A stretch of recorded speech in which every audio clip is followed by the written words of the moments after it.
New Groove and Taper Lock commands. In ZW3D 2020, you can generate the groove and taper lock with less time and steps. Choose Groove command. Pick the core and the B plate. There are 3 different types of groove for users to choose from. Modify the parameters and get an intuitive preview. Done. Next, we will show the taper lock feature.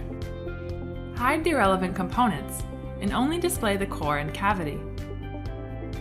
Click Taper Lock commands. Pick the cavity and core. Define the location of the taper lock by picking a reference point. Define the direction. Modify the parameters and the preview will be updated simultaneously. Of course, the multiple taper locks can be created in one time.